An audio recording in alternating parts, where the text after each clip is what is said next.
Welcome back दोस्तों, मैं हूं विक्रम और ये हमारा MySQL का 6th वीडियो ट्यूटोरियल है। और गाइज इस ट्यूटोरियल में हम हमारा पहला फंक्शनल टेबल क्रिएट करना सीखेंगे। तो चलिए उससे पहले हम डेटाबेस क्रिएट कर लेते हैं। तो उसके लिए हम जाते हैं SQL टैब पे। तो हम यहाँ पे क्लिक कर देते हैं और यहाँ पे हम सबसे पहले लिखते हैं क्रिएट डेटाबेस और डेटाबेस का नाम। तो हम डेटाबेस का नाम यूट्यूब दे रहे हैं और यहाँ पे हम गो बटन पे क्लिक कर दे रहे हैं।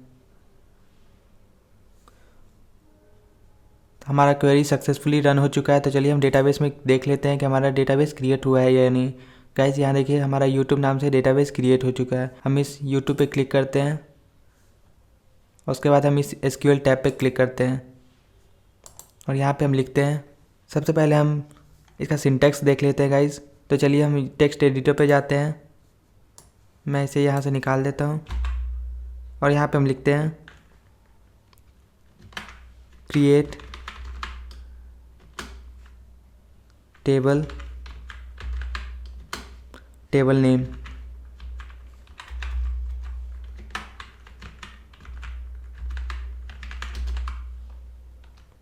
और यहाँ पे हम स्मॉल ब्रैकेट ओपन करते हैं और हम यहाँ पे लिखेंगे कॉलम 1 नेम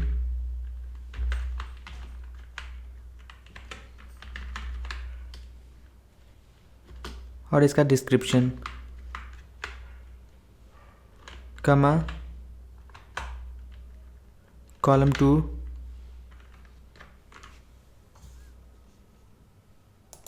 यहाँ पे हम 2 कर देते हैं और कॉलम 2 का डिस्क्रिप्शन। उसी तरह से हम आगे के कॉलम लिखेंगे, कमा सेपरेटेड होगा ये।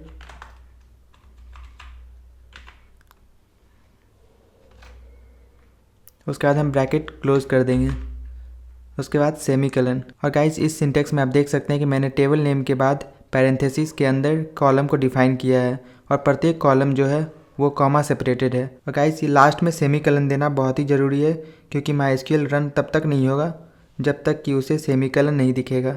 तो गाइस ये था हमारा टेबल का सिंटेक्स। तो चलिए हम एक्चुअल टेबल क्रिएट करते हैं। तो उसके लिए हम SQL कमांड के अंदर लिखते हैं, जैसा मैंने आपको बताया, क्रिएट टेबल का नाम। तो यहाँ पे सिंटेक्स होगा।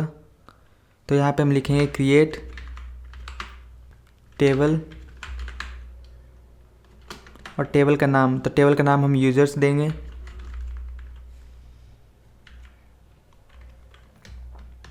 Open small bracket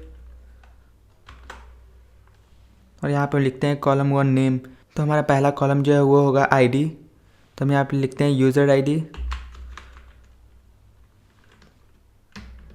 user underscore ID और इसका डिस्क्रिप्शन। तो इसका डिस्क्रिप्शन हम लिखेंगे मीडियम इंट।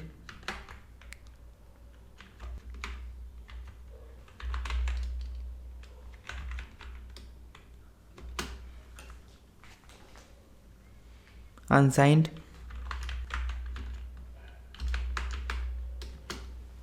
Not null. और गाइस मैंने आपको ये पहले के ट्यूटोरियल में बता चुका हूँ कि हम इसका डिस्क्रिप्शन कैसे लिखते हैं। और ID जो है वो हमारा ऑटो इंक्रीमेंट होगा, ठीक है। तो इसके लिए हम यहाँ पे लिखेंगे ऑटो इंक्रीमेंट।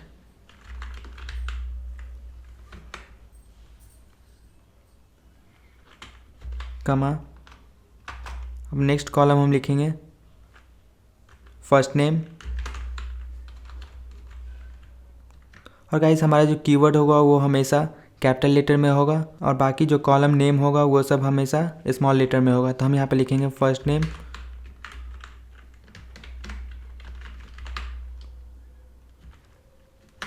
वार्चार और इसके अंदर वैल्यू हम देंगे, जो लेंथ एट्रीब्यूट होगा वो होगा 20, नॉट नल।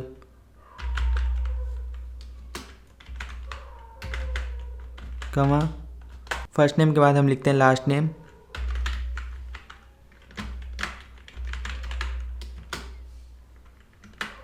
ये होगा वार्चार।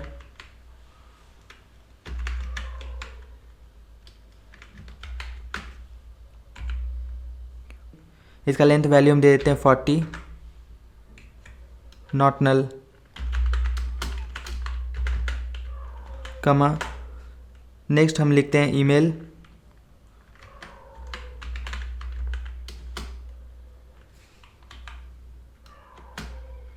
और ये भी होगा varchar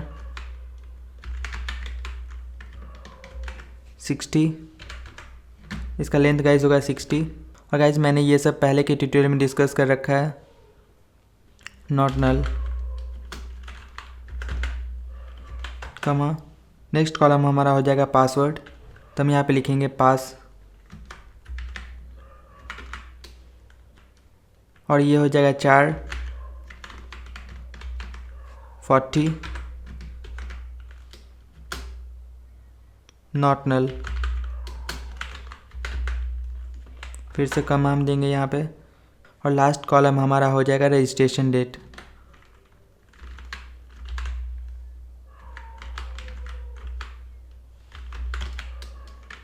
रजिस्ट्रेशन डेट,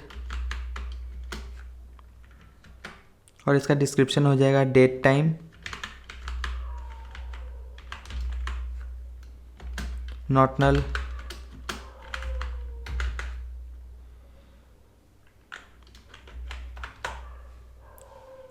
और गाइस यहाँ पे हमें प्राइमरी की बताना होगा। तो गाइस यहाँ पे हम जानते हैं कि यूज़र आईडी जो है वो हमारा प्राइमरी की है, लेकिन हमें एक्सप्लिसिटली बताना होता है कि यूज़र आईडी प्राइमरी की है। तो हम इसके लिए यहाँ पे लिखते हैं प्राइमरी की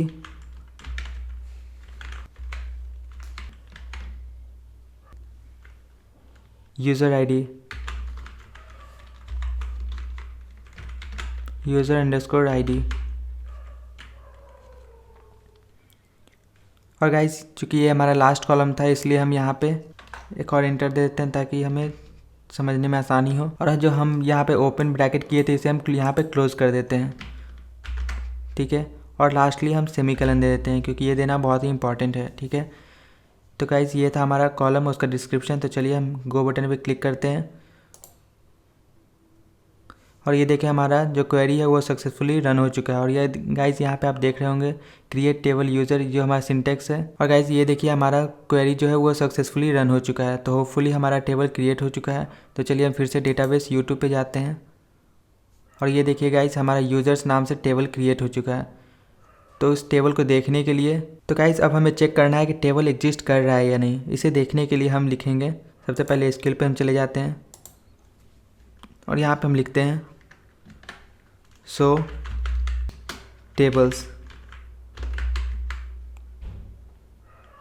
और गाइस ये क्या करेगा, ये जितना भी टेबल क्रिएट है यूट्यूब डेटाबेस के अंदर, ये सारा को डिस्प्ले कर देगा। तो चूँकि हमारा एक ही टेबल है तो ये हमें एक टेबल के बारे में बताएगा। तो चलिए हम गो पे क्लिक करते हैं, और ये देखिए ये ऑप्शन में दिख रहा है यहाँ पे, और हमारा जो यूट्यूब डेटाबेस है उसके अंदर एक यूजर्स टेबल है, ठीक है। और इस टेबल के अंदर कौन कौन सा कॉलम है उसे चेक करने के लिए हमें फिर से एसक्यूएल पे जाना होगा, और यहाँ पे जाके हम टाइप करते हैं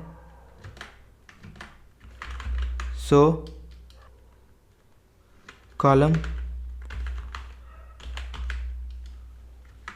कॉलम्स फ्रॉम यूज़र्स, ठीक है। ये हमारा जितना भी यूज़र्स टेबल के अंदर जितना भी कॉलम्स है वो सबको डिस्प्ले कर देगा। तो चलिए हम गो पे क्लिक करते हैं, और गाइस ये देखिए हमारा यूज़र टेबल के अंदर user ID, first name, last name, email ID, password, registration date, ये सब कॉलम है। तो गाइस शो कमांड क्या करता है, तो शो कमांड डेटाबेस के अंदर सारे टेबल को रिवील करता है, या फिर ये एक टेबल के अंदर कॉलम के नाम को या उसके टाइप को रिवील करता है। और गाइस आपने नोटिस किया होगा कि यूज़र आईडी का डिफ़ॉल्ट वैल्यू नल है। ये देखिए यहाँ पे ये डिफ़ॉल्ट वैल्यू नल है, ठीक है, जबकि हमने नॉट नल दिया है। तो गाइस ये कम्प्लीटली सही है क्योंकि हमारी यूज़र आईडी में ऑटो इंक्रीमेंट है, ठीक है। और गाइस MySQL माइनर चेंजेस करता है कॉलम डेफिनेशन में बेटर परफॉर्मेंस के लिए। तो गाइस इस ट्यूटोरियल में इतना ही। नेक्स्ट ट्यूटोरियल में हम डेटा को टेबल के अंदर इंसर्ट करना सीखेंगे। तब तक के लिए good bye and don't forget to subscribe to my channel. और गाइस अगर आप मेरे सब्सक्राइबर हैं तो प्लीज़ लाइक करना ना भूलिएगा। Thanks for watching guys.